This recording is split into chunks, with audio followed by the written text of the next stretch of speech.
Is your name Govinda Vallabi or Govinda Vallabi?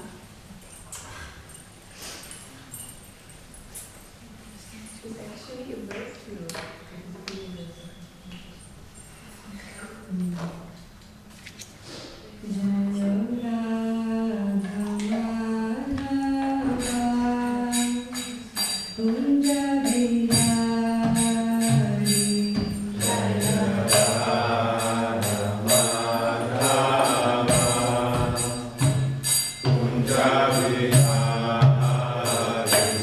Jaya Radha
Okay, sure.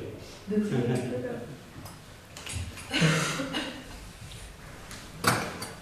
Krishna. For those who don't know me, I'm Govinda dasi, disciple of His Holiness Sajjanathan Maharaj, and I feel very humbled today to be in front of so many senior devotees. So I ask your forgiveness to dare to speak in front of you. But I got this service opportunity, and I beg your blessings and your kindness that I may be able to do some service for you all and for Lord Ram. It's a pleasure. So there's no specific verse today. We are starting our Ram Katha. It's very nice. It's like Adivas. I live in Mayapur, and in Mayapur, Adivas is a big thing. Adivas is the day before the festival. So it's the whole preparation we have. It's like a festival, because everybody's in the anticipation that tomorrow will be the big day. Tomorrow, are you ready? Is your heart ready? Is your mind ready? Are your prayers all set? So it's very nice that we're starting like the day before. So I'd like to give a little introduction of what I'll speak today. It was a little difficult to find what aim to go, because the Ramayana is huge. It's a huge story, and Lord Ram, unlimited qualities, pastimes, like everything about Ram is just so astonishing, so beautiful, so full of meaning. So it was very hard to choose, what to speak about. But I got a suggestion that it would be nice to give a little, as little as I can do, a little summary of the Ramayana, so we know what the pastimes are, for everybody can be on the same boat when we start to go inside the specific pastimes. So I'll give the summary of the story of Ram, and then I'd like to point out the aspects that we can discuss, which is the nature of this world and the purpose of creation. And I'll just speak about the importance of relationship with the Lord and loving separation from the Lord. I also like to make a connection with Chaitanya Mahaprabhu, because there's a connection between Ram and Chaitanya Mahaprabhu, which is very sweet to know. And I also want to speak about the seeming curses and reverses in life, and how they can actually turn to be great opportunities. I want to speak about the army of Lord Ram and their glory, Hanuman's glories, and how to take shelter of Lord Ram. So it's quite a few things. So we can cover everything as much as possible. So before speaking about Lord Ram, there's the Ramayana is a very, very famous work by Valmiki Muni, and it's been known ever since. There's no record of when it started. It's about millions and millions of years ago, if we go to the Vedic authority, because the Ram Lila happened in the Treta Yuga, which is the Yuga 2 yugas ago. We have 4 yugas: Satya Yuga, Treta Yuga, Dwapara Yuga, and Kali Yuga. So Krishna appeared in Dwapara, Mahaprabhu in Kali, and Balaram before all of them in Treta Yuga. So there has been, because of time, you know what happens when time passes, things change. So there has been many adjustments and many types of Ramayanas. But we're not going to focus on that. We're going to focus on the transcendental nature of the pastimes of Ram, which are beyond historical records. It's a lila, means it's eternal, it's always happening, and sometimes it's manifest and sometimes it's unmanifest. So we call it the prakat lila or aprakat. Like those who live in the town, they can know that now the lila is still going on in Vrindavan, in Mayapur, but it's just aprakat. It's not visible to our eyes. So it's somewhere Lord Ram is performing his pastimes right now, and it's being manifested. And we can manifest it in our minds, in our hearts, by discussing about it. So I'd like to take the help of this book, just for the, index, just so we can make sure we go through all the parts of the pastime. So how it all started. Interesting, we can start about Ramana. Because it all started back when Jai and Vijay, the gatekeepers of the door of Vaikuntha stopped the four Kumaras from entering Vaikuntha, and that was not a good idea. The Kumaras were a little bit upset, and they said, well, if you dare to stop us, we will curse you for this. How do you dare stop us? So this is also an arrangement of the Lord. They were like Jai and Vijay. Imagine eternal servants of the Lord. Now they have become cursed. And what was the curse? Do you know? Take material birth. Yes. They could have two choices. Remember what it was? 7 times as friends and 3 times as... Yes. You can take 7 birds as devotees or 3 birds as demons. And what did they choose? 3 birds as demons, because it was shorter. It's like, as much, whatever it is, I just want to be back in my service. So they chose the 3 demoniac birds. And Lord Krishna appeared at the scene and he was like, don't worry, it's all my arrangement. Actually, I want you guys down there to help in my pastime, so it's all good. So they were reassured like this. So first they appeared as Hiranyakashipu and Hiranyasha in Satya Yuga, following Sringadev's combat. And in Treta Yuga appeared as Ramana and Kumbhakarna.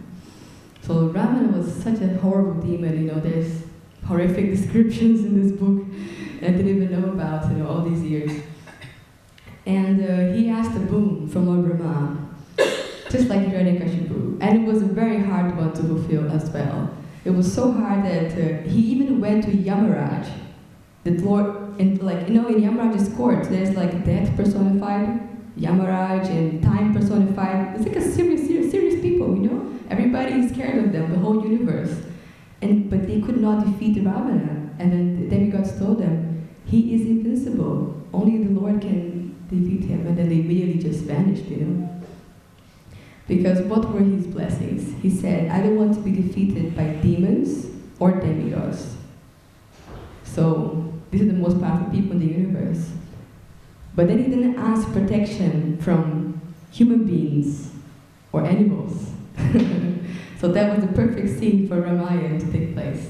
Because Rama appeared as a human being, and his army was of monkeys. Yes. So they could defeat Ravana. Krishna just makes it very interesting, his pastimes. So Lord Ram is actually the first human being that comes. I think the first time Krishna appears as a human being of the Dasha avatar. He's the 7th incarnation of Krishna. And yes, so it happened that he took birth in the Sun dynasty as the son of King Dasharath. So what happened, King Dasharath was the king of Ayodhya, and he was very wonderful, spotless king. He was up to the standard of his dynasty of Vivaswan, the sun god, and Ikshaku, his son. But he had such responsibility on his shoulder that he was carrying this dynasty of the sun. It's a huge thing. Indeed, the Pandavas were born in the Kuru dynasty. Those are part of the Sun dynasty. And he said, I have no son. I have no heir. How can I continue the dynasty? So he was very, very morose. He had 3 beautiful queens, but none of them ever had any child. So he was a little bit desperate. And he asked his preceptor, Vasishtha Muni, what can I do? Please enlighten me. So he prayed, and he found out, he just smiled. Because these sages, they're so connected, they're so elevated. So that he could see, don't worry, my king, your solution will come, it will be really good. So he said, make an Ashwamedha Yagya, a horse sacrifice. And after that Yagya, you receive 4 beautiful sons. So he did that, and when the sacrifice was complete, a personality emanated from the fire and brought a pot of sweet rice. And the personality said, Dasharath, please give this to your wives, and you'll be bestowed the 4 wonderful sons. And the thing is that Dasharath was begging for someone as good as the Supreme Lord. No, I want a son as good as the Supreme Lord Vishnu. So it was perfect. Vishnu wasn't just as good, it was Vishnu himself. Lord Rama appeared. And the demigod said that he told him that the Lord will appear in 4 equal forms. So you see that Ram, Lakshman, Shatrughna, and Bharat, they are 4 Vishnu Tattva, the quadruple expansion of Vishnu. that's very good blessing, you know, for someone who thought they had no sons, all of a sudden they have 4 Supreme Personality of Godhead in their house. Must be extreme tribulation. So Lord Ram was very, very sweet and obedient, and he stood up for all the moral codes of society. He was the example of dharma, of religion, and doing one's duty in all circumstances. And the proof of that is, the first turn of events in Ramayana. Means everything was going very smoothly as a kingdom should go. And then one day, the servant of the queen, one servant named Mantara, she became a little envious, of what was happening. Because the kings, the princes, Ram and his brothers were growing up, and it was time for their coronation. So Dasharatha very happily said, Ram, I want you to be the enthroned king. And you shall, lead the people of Ayodhya. And everybody was so happy, because if you think on the other plane, Ayodhya, the whole situation is like an eternal dham. It's an eternal abode of Ram Bhaktas. So the pastime that Ram will be coronated is just like, a detail. It is obvious that they are just in love with Lord Ram. But then Mantara told Kaikeyi, you see, you're the most beautiful, most dear queen of the king. But Kaushalya, the mother of Ram, she's jealous of you. She doesn't want you around. So that's why Bharat was sent he was sent in submission out of the kingdom. And now we're going to be coronated Ram instead of him. You're going to lose everything, Kaikeyi. That's what Mantara told Kaikeyi. Kaikeyi was the mother of Bharat. So she was so sweet, and Mayabo, a very beautiful, sweet person. But that innocence was like a perfect situation to be polluted, by Mantara, the words of Mantara. So then she actually took it seriously, that, oh my God, this is something going wrong, I'm being left out, it's a competition now. So then she decided to do something terrible.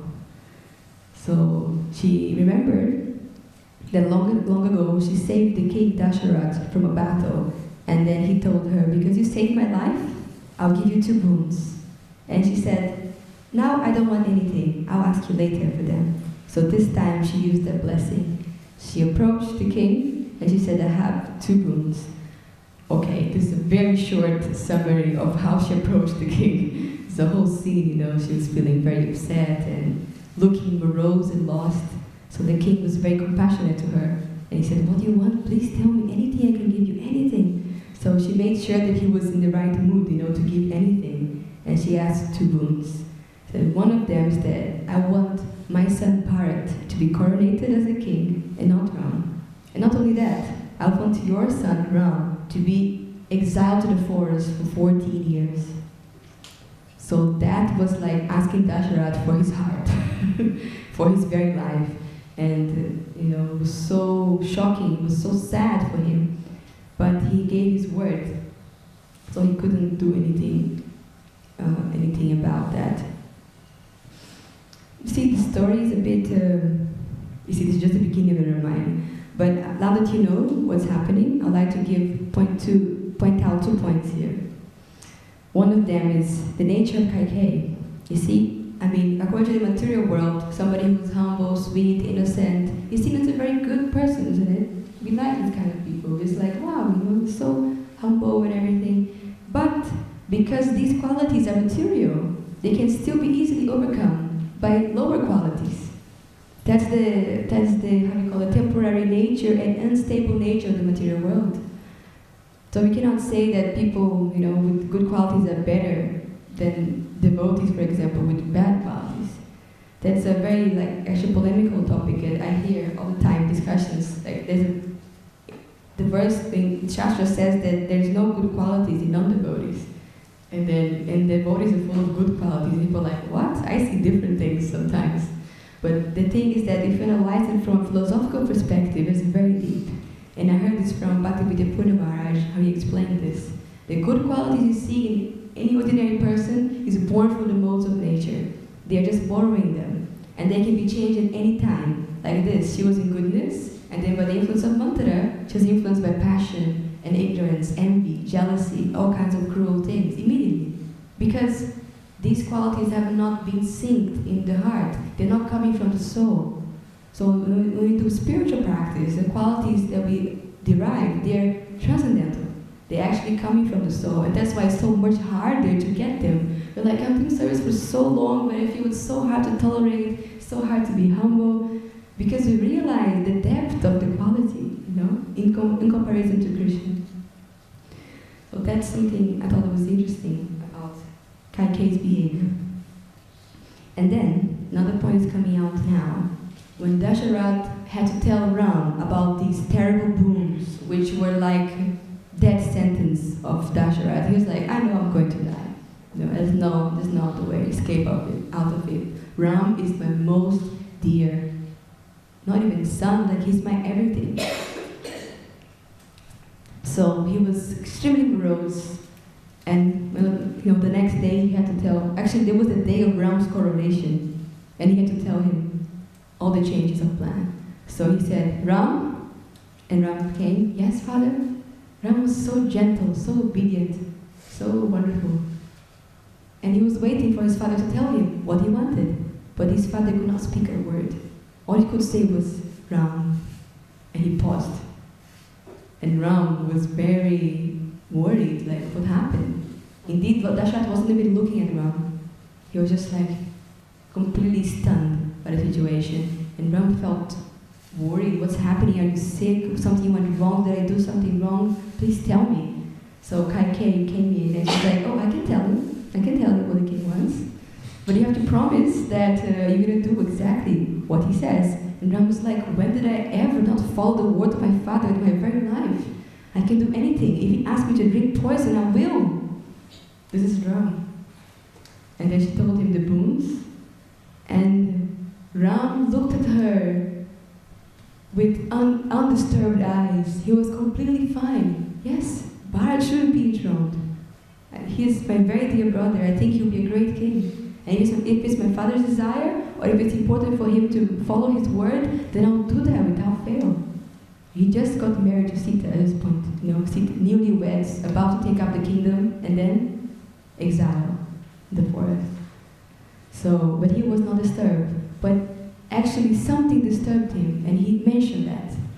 But Ram said, there's only one thing that makes me sad, is that my father did not look into my eyes, and that maybe he thought that maybe I could not be able to follow his order. Oh, what did I do to receive such treatment from my father? Why did he doubt that I could not just take up his order with all my life? It's like, oh, that's very unfortunate. So the only thing that Ram lamented was that relationship with his father. Was the first time his father didn't smile at him, of all his life. So you see how Lord Ram, how Krishna, only thing he cares about is relationships and devotees. And the whole point of the pastime is to have loving, wonderful interactions with his devotees. That's why Krishna appears. Now, of course, in Bhagavad Gita we know the two main reasons: paritranaya sadhanam, vinashaya cha duskritam, and yadayadahi dharmasya galir bharati bharata. But these are secondary reasons, to protect the devotees, yes, from calamities, and to annihilate the demons. But the main reason why Krishna comes is to have loving, wonderful exchanges with his devotees. So this is the thing, the first time, for me this was very touching. It's like, wow, this is what Ram cares about, relationships. So they went on exile onto the forest, and Lakshmana insisted, and Sita insisted to come with him. He said, we definitely would not survive a second without looking at your lotus face. We must come with you. So Lord Ram agreed. So it was Ram, Lakshmana, and Sita. And then, just one question. Can you raise your hand who has never heard the story of Ramayana? Who has never heard? Who knows a little about Ramayana? Okay, good to know. Just so we know we're not good. But it's okay, because Ramayana is a transcendental pastime, and we should hear again and again. And it's ever fresh. But Mother, is she here? She's not here. Yeah, Durani Maharaji told me yesterday if a devotee says, oh, I heard this so many times, then actually he never heard it. Because the Krishna's pastimes are ever fresh. So the attitude is that we're always listening again and again and cherishing his pastimes. So when he went to exile, one day, okay, what part should we start from? So many things happen in this time.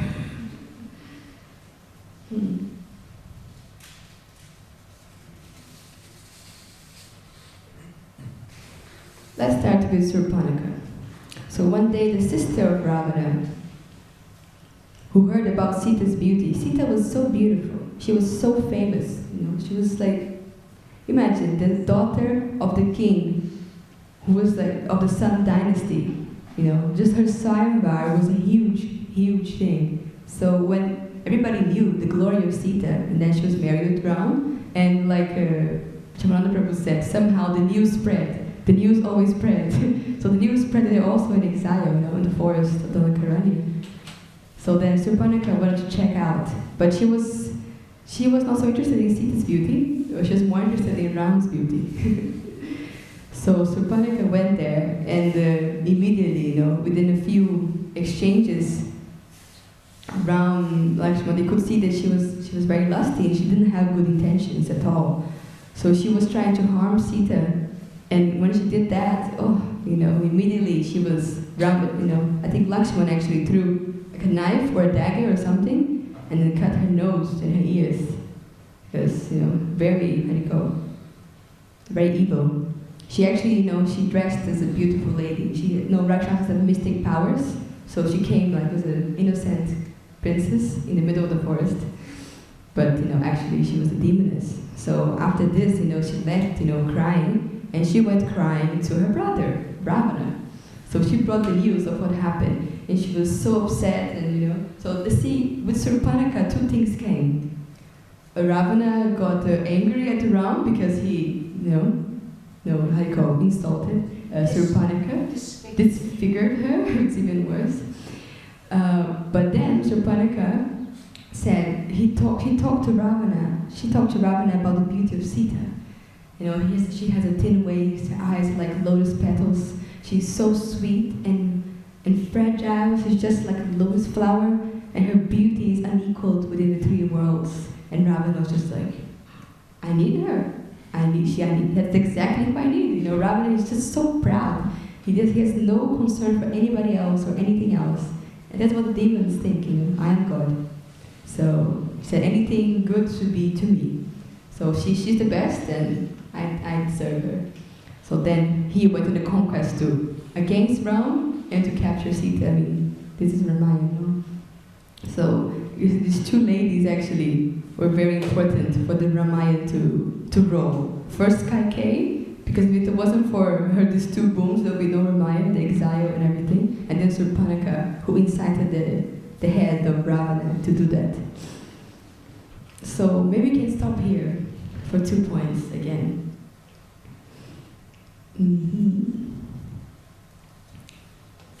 Okay, we talked about Kaikeyi's nature. Yes, now about these curses.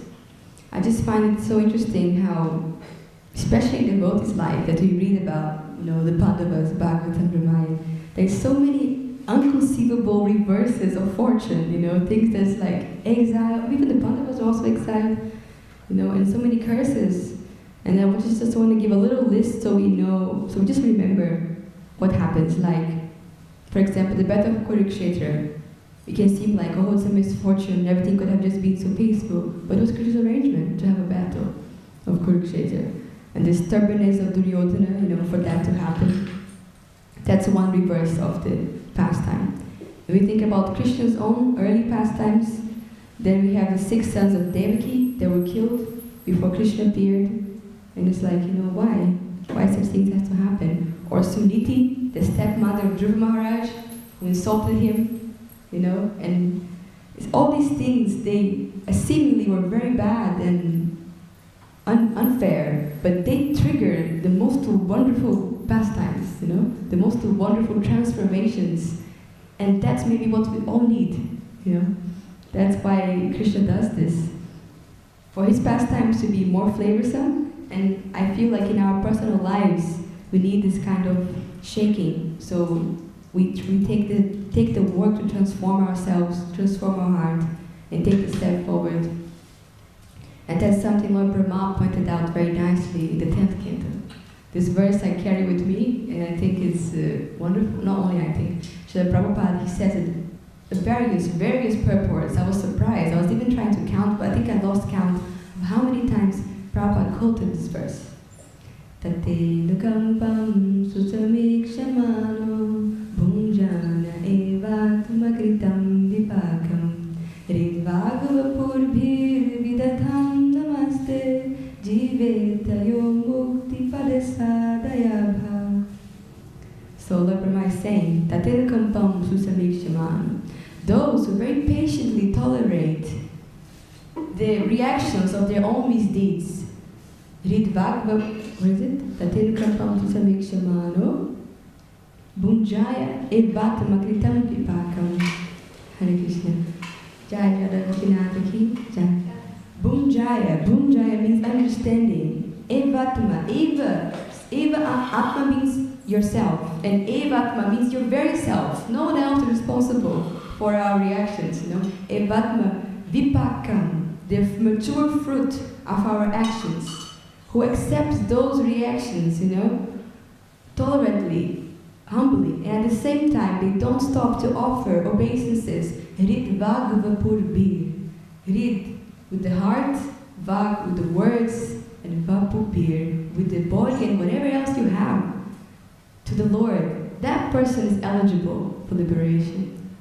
So our prayer is not that we have no problems, you know, and everything is smooth. Our prayer is that we are able to always remember who we are and what's our goal, not be disturbed on the way. So that's very nice, and Prabhupada said it should be the motto of every devotee's life. And I see, you know, all these examples are there.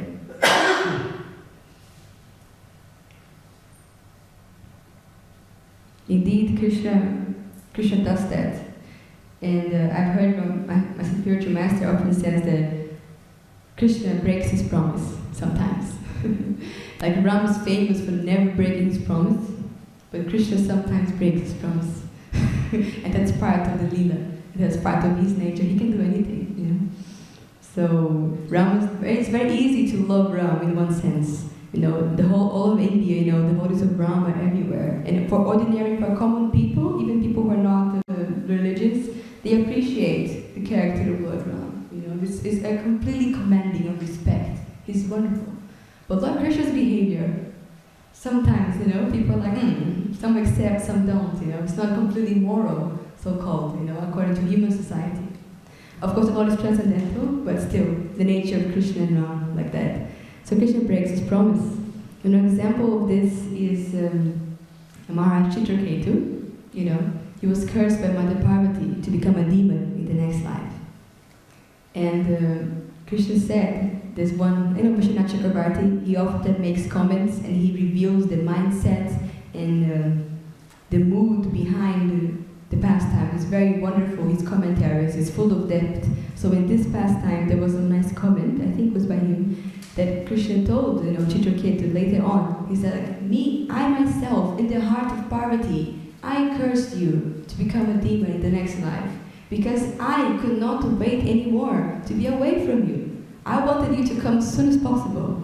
So the fastest way for you to come was that you appear as Vitrasura, and then in that very lifetime you come back to me.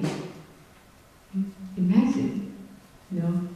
The same thing with Maharaj Parikshit. If he wasn't cursed to die in 7 days, there would be no Srimad Bhagavatam. There's nothing more, you know, more sad than this.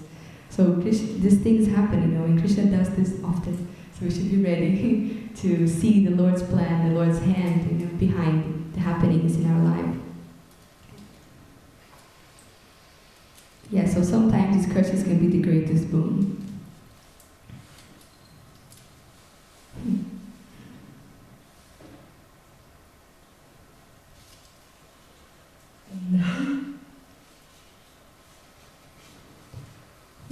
Just talking about the promise, I had one nice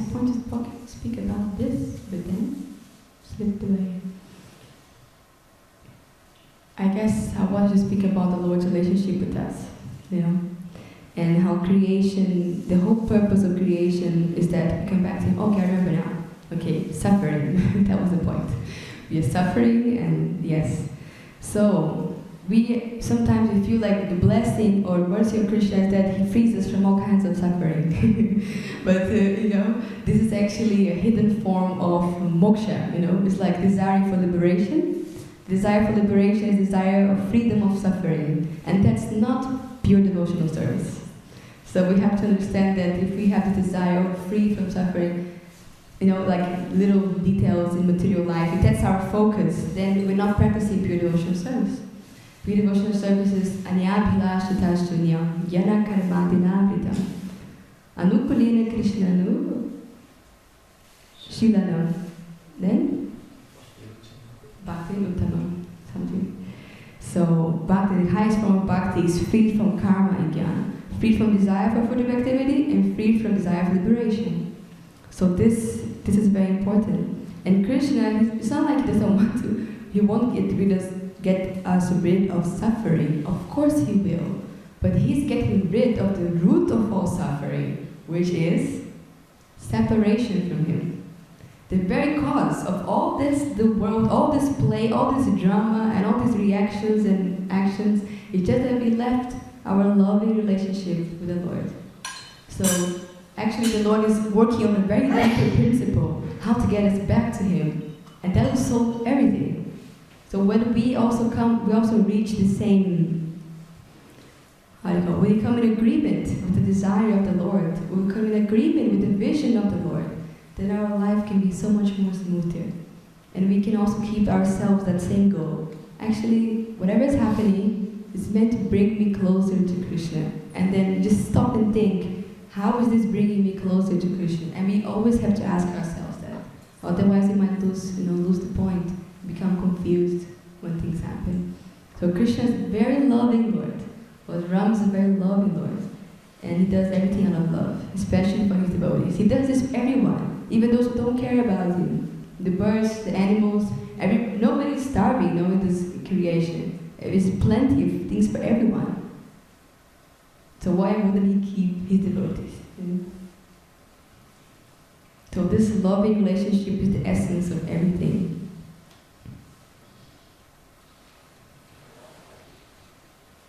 Like Bhaktivinoda Thakur, he says in a very wonderful song, Jiv Krishna Das, E Vishwas, Korle Toar Dukonai. This is Bengali bhajan. Jiv Krishna Das, E Vishwas, if you have this faith, which faith? Jiv Krishna Das, that the soul is actually a servant of Krishna. Korle Toar Dukonai. If you understand this, Dukho means sadness, suffering, nai. Ar dukkonai. There will be no more suffering if you understand. So this is such a wonderful practice that we can have in our life, which we do as being devotees. Just sometimes we take it for granted that we have this understanding. But just to know, I'm an eternal spiritual soul, part and parcel of Krishna, His eternal servant. The Lord is my master, and He's very loving and merciful. And this material world is a place meant to reform me for that eternal relationship to be active again. So this is actually part of the Bhuta Shuddhi prayers, which the pujaris recite every morning. So this is very nice, and just meditating on our eternal relationship with the Lord is the best. And that's something so wonderful, because nothing can shake that. Nothing can shake this identity, no matter what happens in your life. Give one example. What can happen in your life that is going to change your identity as an eternal spiritual soul, eternal servant of Krishna who loves you unconditionally? Nothing can change that. So just our lack of touch with ourselves, that's the only problem. Like nowadays, people are so much into holistic healing, and psychology and love yourself philosophy. Connect with yourself, The only things that they're missing is who is the self. They can connect with their mind and their conditioning, might work for some time, maybe for this life, but it's not permanent. But we get the real love yourself medicine, love the spiritual self that we are, and love that connection we have with Krishna. So I found this is very wonderful.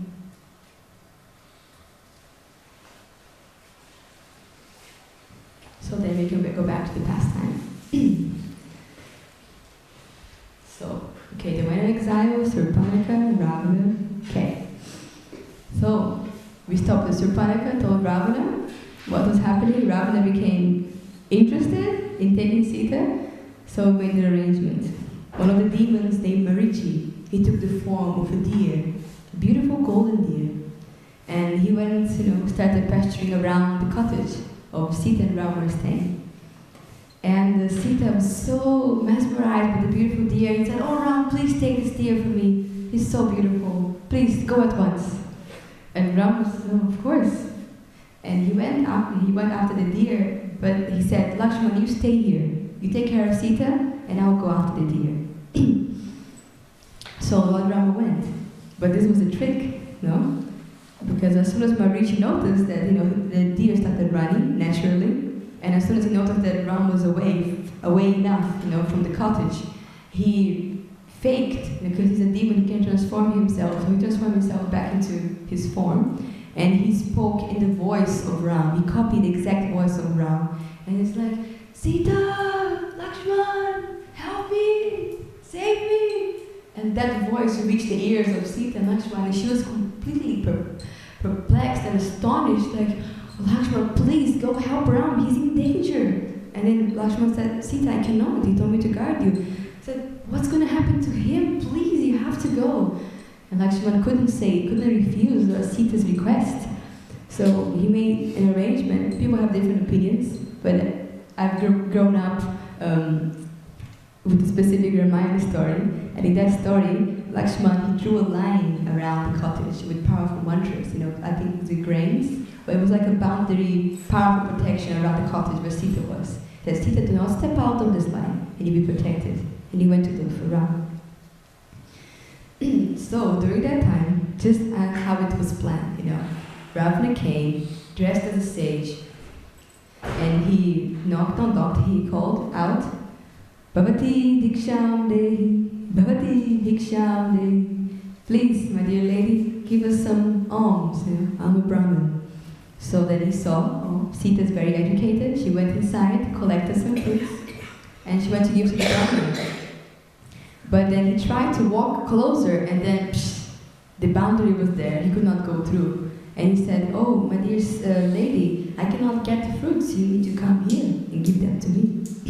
So, as she came close enough to give the fruits, he just grabbed her hand and took her out of the circle. And that was it, laughing and just taking his form as a demon, mounting on his chariot, there he went with Sita. And Sita was crying, trying to scream for Ram. And during that scene, a devotee of Ram named Jatayu, who is a bird, actually a vulture bird, he saw that. He saw it was Sita, so he tried to defend, to help Sita somehow. But Ravana, he was so mean, he just cut his wings, and Jatayu fell down. So when Ram and Lakshman noticed that something had gone wrong, they met at Jatayu, and Jatayu, almost dead. He almost passing away. He asked, "Oh, my dear Jatayu, what has happened to you?" So he just shortly said, "Actually, your wife Sita has been kidnapped by the demon Ramana." And he said, "I tried to help, but I couldn't." And then Jatayu passed away. So Sri Ramayana is full of emotional, deep things.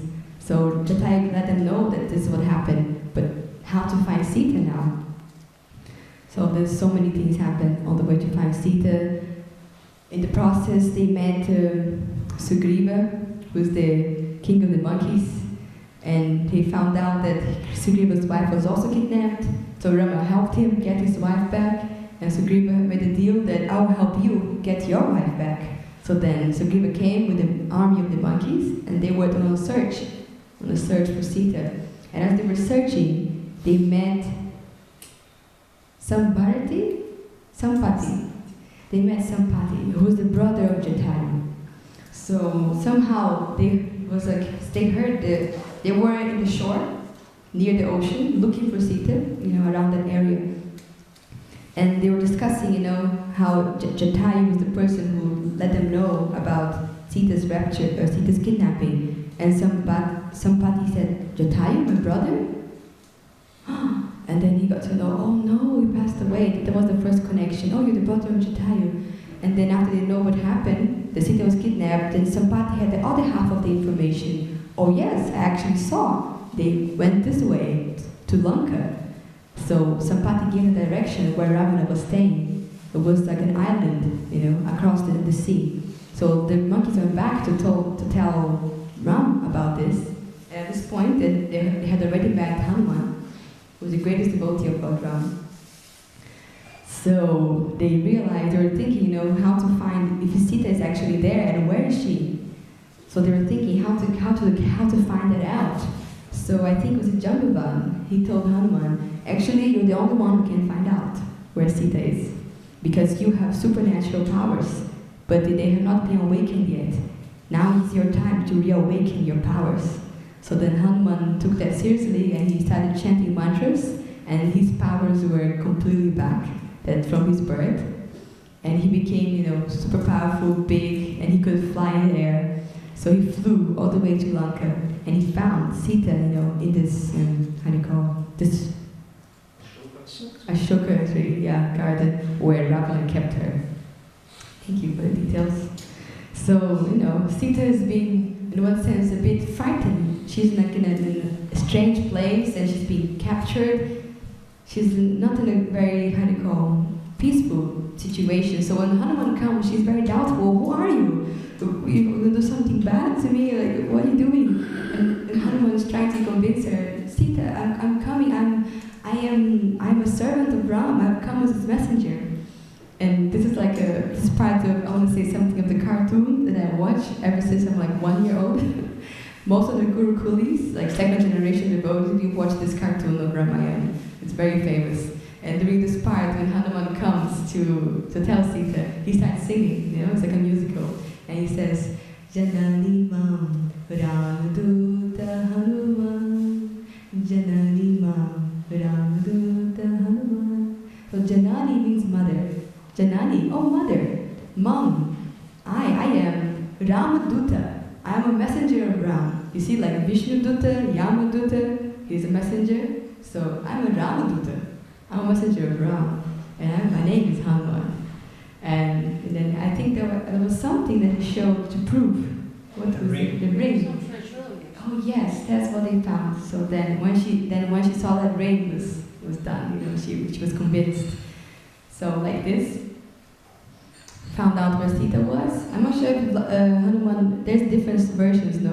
At some point he burned the city of Lanka. Maybe it was this time when he tried to convince Ravana, to get her back. He actually tied Hanuman and burned his tail. It was a very mean kind of torture, but Hanuman just used that as a perfect, means to burn down the whole city and save himself, obviously. So he went back to tell Ram about the procedure. So then now we know where Sita is and what's happening, and that she knows that Ram's coming. The emotion starts. This is all about the devotion of ecstasy. So Sita knows, now she's expecting Ram to come with the whole army. But now, how's the army going to cross the sea? Nobody knows. Not everybody's like Hanuman can just heroically fly to Lanka. So then they said, well, we have to cross the sea. So we somehow or other must please the Lord of the sea, Varuna Dev. So in this way, Ram starts fasting. And he's fasting and he's meditating on the ocean. And he's praying to the ocean to appear. And he's fast for 3 whole days. And nothing happens. Lord Ram becomes a little angry. And this is a nice verse from Bhagavatam, where it shows that. I like to read it. Actually, this verse shows everything. I'll read this little verse and we'll talk about the ocean in it as well. To keep the promise of his father, Lord Ramachandra immediately gave up the position of king and, accompanied by his wife, Mother Sita, wandered from one forest to another on his lotus feet, which were so delicate that they were unbearable to bear even the touch of Sita's palms. The Lord was also accompanied by Hanuman, or by another monkey, Sugriva, king of the monkeys, and by his own younger brother, Lord Lakshman, both of whom gave him relief from the fatigue of wandering in the forest. Having cut off the nose and ears of Shurpanakha, thus disfiguring her, the Lord was separated from Mother Sita.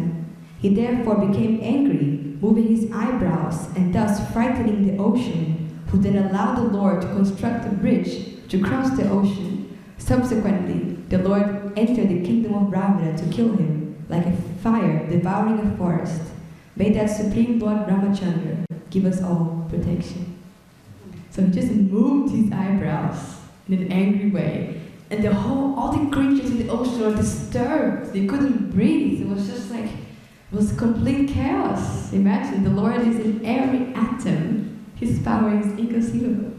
So he just moved his eyebrows like, I'm fasting for 3 days and nothing. Like, who do you think I am? Kind of. So the ocean, some people, every time the Lord takes a human form, somebody doesn't understand, becomes bewildered. Rama, Indra. So Rama's also as a human. So sometimes, even the demigods, a little click like, hello, Supreme Personality of Godhead here. But the Lord does it in a very sweet way. So he just moved his eyebrows, and the ocean personified came with all paraphernalia of worship and art. He said, please forgive me and let me know how can I help you, how can I serve you, I'll do anything for you.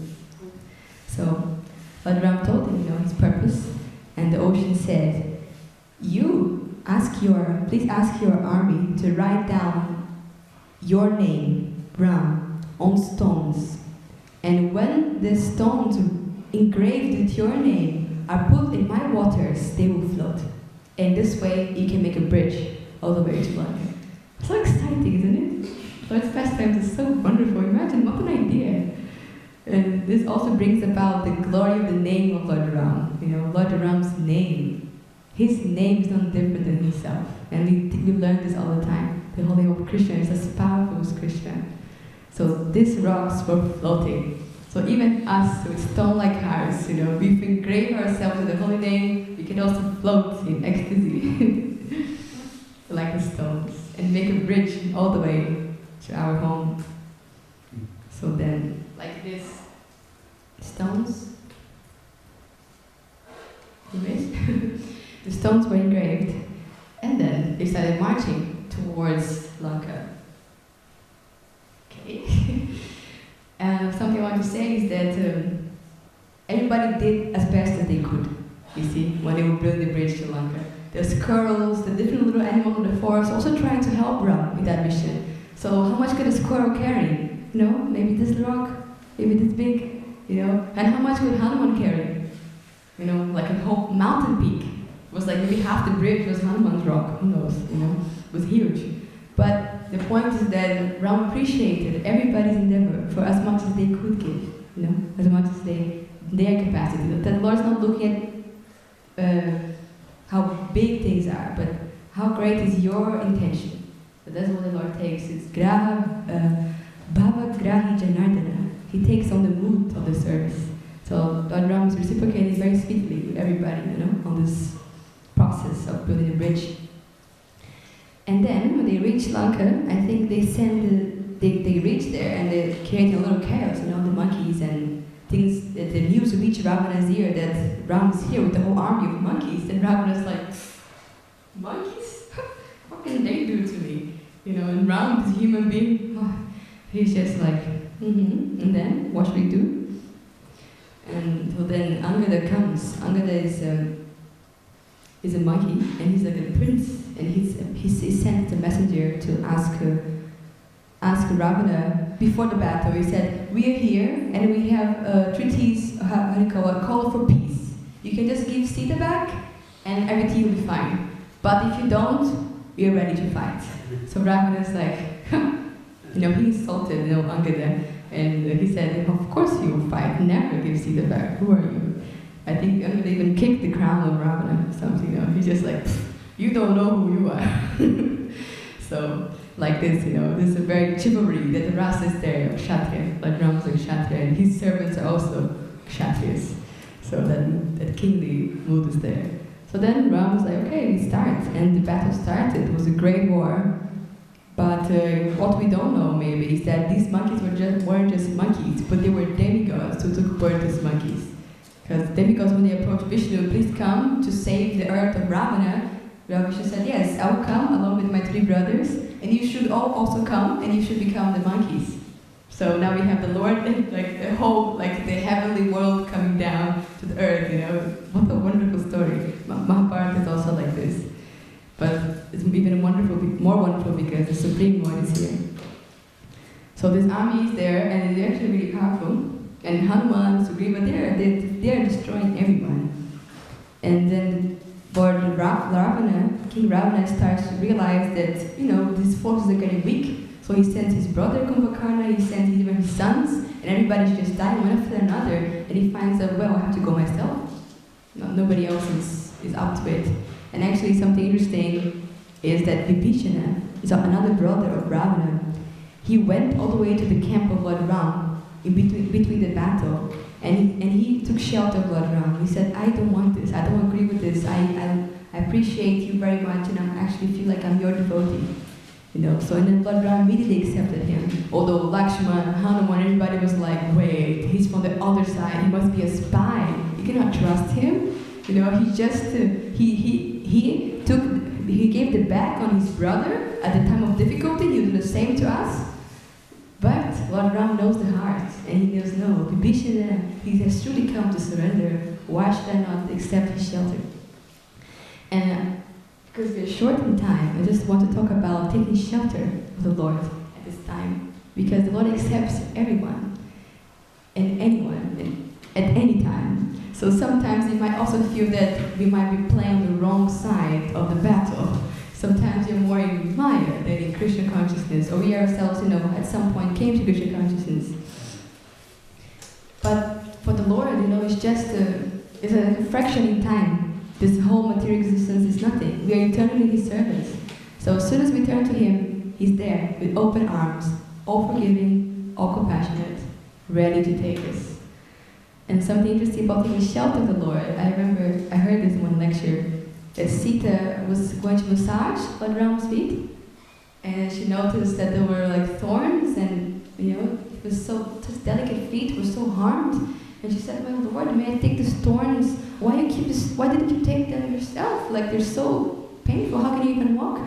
And Lord Ram said, "How can I reject anyone who has taken shelter of my lotus feet? These thorns have taken shelter of my lotus feet. How can I reject them?" So even if you're like thorns sometimes, we're not so great, we have our problems, the Lord will never reject us, just like the thorns on the lotus feet. And talking about this, I didn't get to talk about Chaitanya's connection. Maybe we have more time, maybe if I finish this quickly. I want to talk about the glory of Lord Rama's name, which he mentioned briefly. There is a nice poem, and I'll like to read. Lord is called Ramana, the name of Lord Ram, which you can take shelter of. Lord Ram built a long bridge across the ocean to transport many monkeys and bears over the waters. But by Ramanama, the name of Ram, unlimited numbers of souls have crossed this ocean of samsara.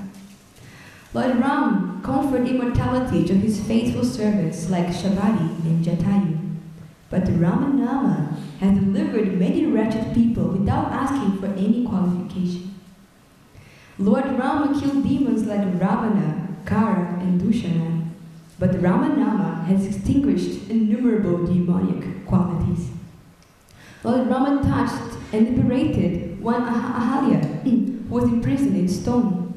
But Ramanama has broken down so many prisons of Maya. Lord Rama purified forests like Chitrakoot, I was there, and Dandakaranya. But Ramanama, however, has cleansed so many jungles of the heart. Lord Rama gave shelter to Vibhishana and Sugriva.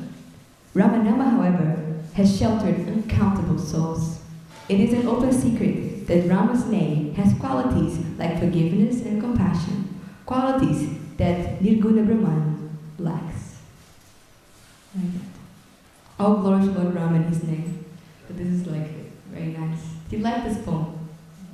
It's so sweet, isn't it? The Ramana. Wrote that poem?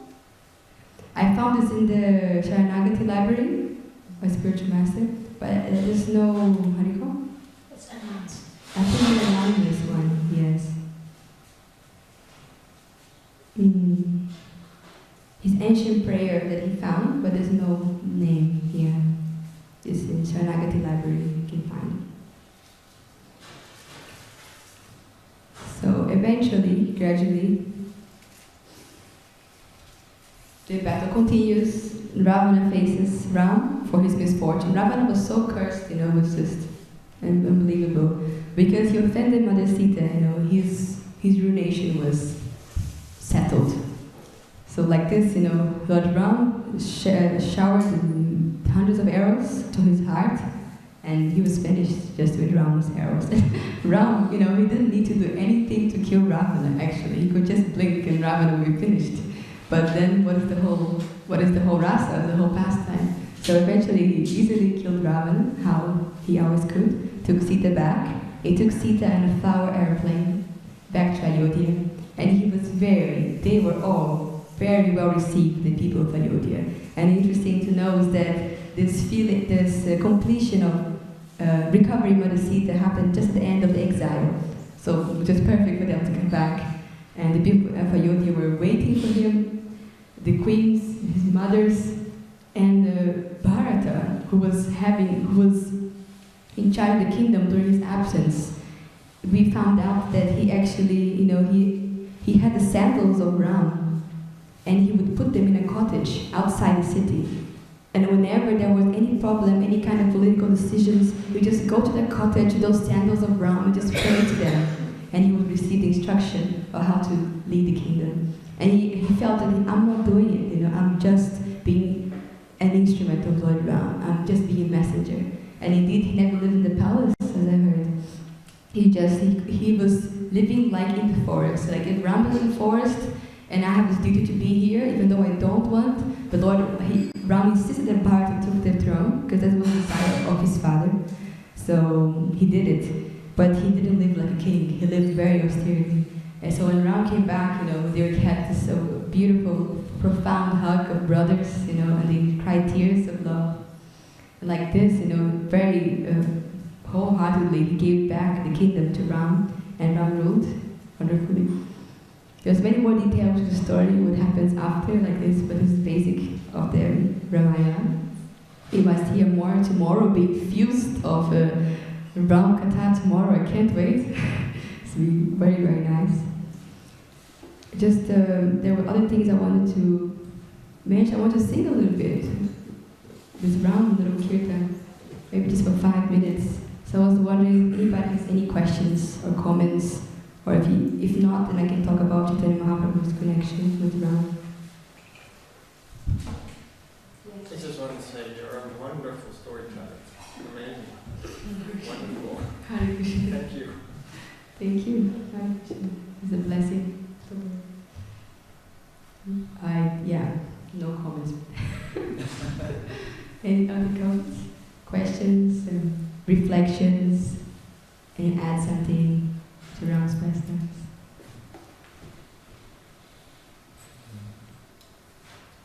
Thank you. Yes? It's interesting that the monkeys are the demigods, you said. Sorry? That the monkeys were actually the demigods that came down. Yes. But one son of Ravana, he was called Indrajit, actually defeated once the demigods by on his own. That's true. Yeah. So he had also very powerful sons. Yeah, it wasn't just So much power was there. Wonderful. Yes. Yes. These are called emotions in Krishna consciousness. No? I think my Guru Maharaj always talks about this. These pastimes are wonderful. We should immerse ourselves in the pastimes, because then we can feel, and allow ourselves to feel what it's like, spiritual emotions connected with Krishna. Very nice. Any other comments? Always strange things that happen just to make it more juicy. Yes, strange things. I think there's a passion tomorrow, today or Sorry, it's tomorrow.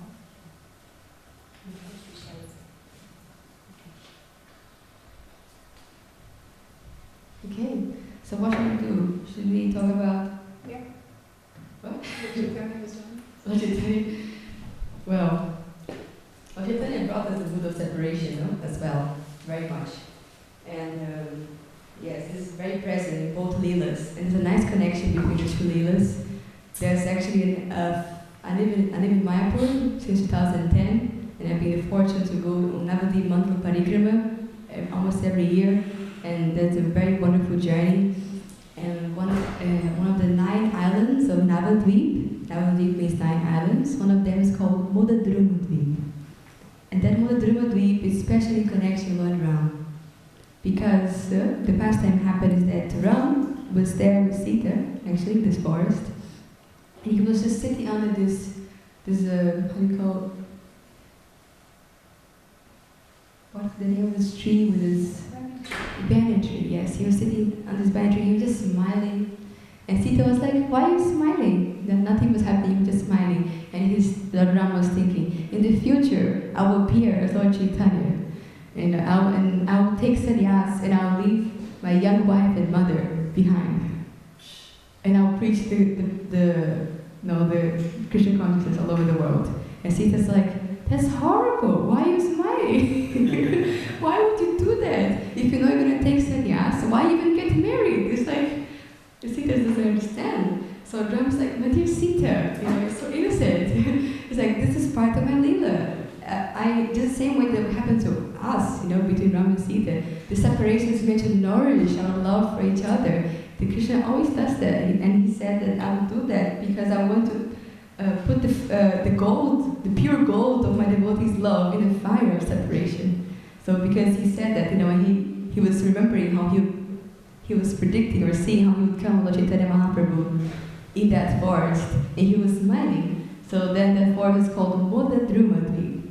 Moda means smile, and Druma is forest. So the forest where Ram smiled, thinking of how he would come was Lord Chaitanya.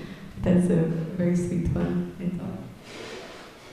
And I was thinking also about the army of Lord Ram. It's like an army of monkeys, not so glorious, in one sense, but it was Ram's army. Oh, that is all glorious. So when we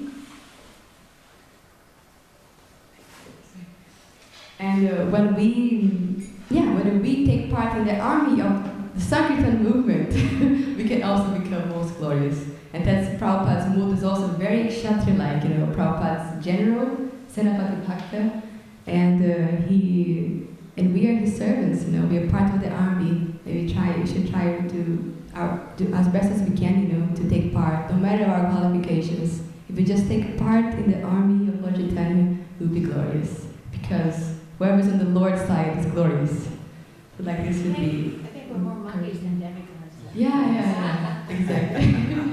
It has so many other points to say. Let's see if we can go with this.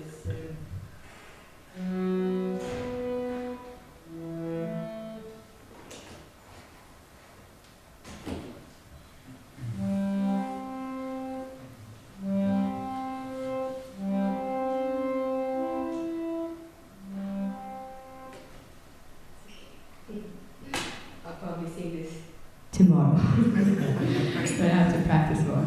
Better just keep the mood how it's going.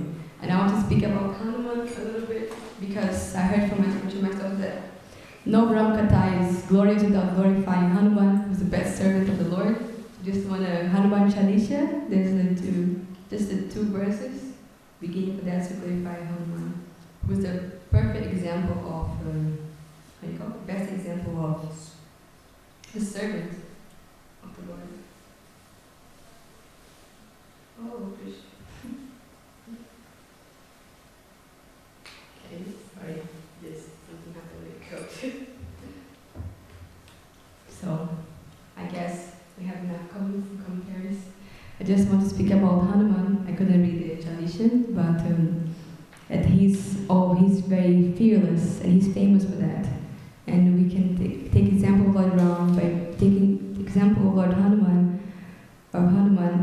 shelter ground and becoming fearless in our life. So, thank you very much. Thank you for your blessings. We're going to read two verses about Hanuman. I wanted to, but you see, Couldn't find it. I have a curse, all technology doesn't work with me.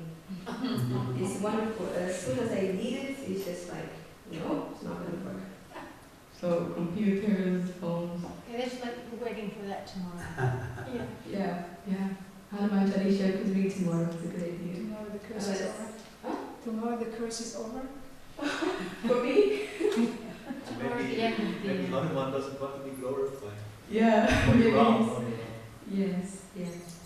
Well, we could wait a second, 1 second. Maybe it's possible. We can wait till tomorrow. Yeah, 1 minute until 9. Is it enough? Let's see.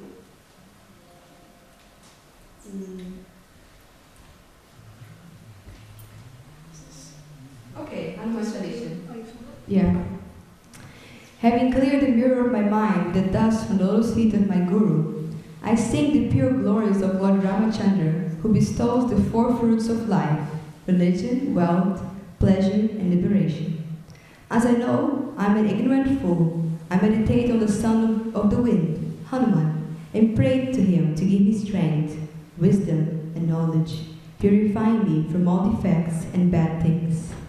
All glories to Mother Sita, all glories to Lord Ramachandra, all glories to the son of the wind, Hanuman, all glories to Lord Shiva and his consort, Parvati.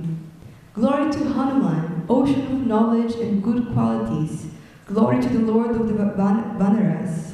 His fame echoes through the three worlds. Glory to the divine messenger and servant of Sri Ram. He is known as Pavana Sutta, son of the wind, and Mother Anjana, and his prowess is invincible. O Hanuman, you have unlimited courage and strength. You destroy ignorance and grant wisdom. Your complexion is golden, your hair is curly, and you wear earrings. Shri Hanuman Ji ki jai. Thank you very much.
so Actually, lucid. after 10 years, I get tired of it, and I go to this. Because I know if I go Yeah. too much, Well, I don't mind explaining it as a test if I think the person is over for it. It's very clear, she's not, so there's no reason to do anything to much. I didn't sympathize so much, I just wanted to know how to see it. I mean, obviously, as soon as you told her that she left, she's not always looking. Indeed. Uh-huh. It was good. Who asked you? Then I had Did they ask you to take care of her? No. see Now I can show her. Okay. and then it was in Yeah. I wasn't in much, because I said, Like, ah, that's yeah. why I like my experience. And I said, I said, it's from the good She's friends with one. That's it. Yeah, it's okay. So I live with it. Very good. And then. Very good. Okay. You worry about how people speak. I told the wife and okay. Okay, great. But it happened. Well, that's a long time now. But it happened. If I eat something wrong, even that I wake up from the noise when I'm sleeping, that was wow. That I wake up from it. It was so happy. Huh? Fire. And look at it, there are so many things. YouTube, Interesting. Okay. many people have that. Okay. Tinnitus. Start. I had it from the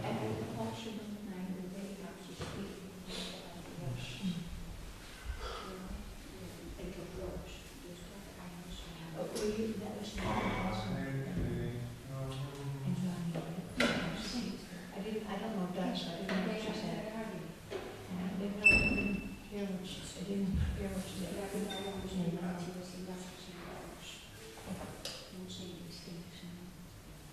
Okay, so I gave her.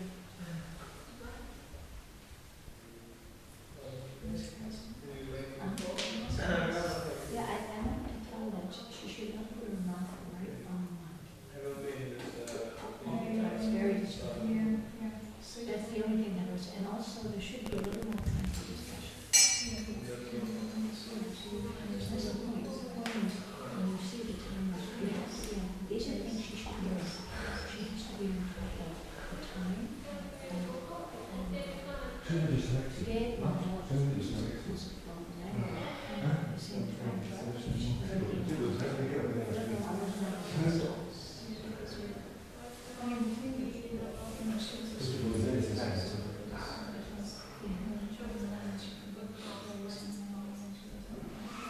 That's why she needs the time. She needs to be told, leave 5 minutes for this discussion. And you're sitting in the crowd, you don't think about it, you're sitting in the crowd. And there, it's not reminding you how much you're speaking and everything.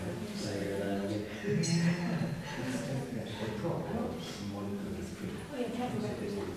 I took her legs and I just wanted to tell you that. It's good to do it. Yes, yeah, whatever you get time to do that. I've got at least 3 or 4 pages of notes. I'll show you. I have a weapon here. Ooh, gorgeous gardens. Wow. Maybe not.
Hare Krishna, Hare Krishna,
Hare Ram, Hare Ram, Hare Ram, Hare Krishna,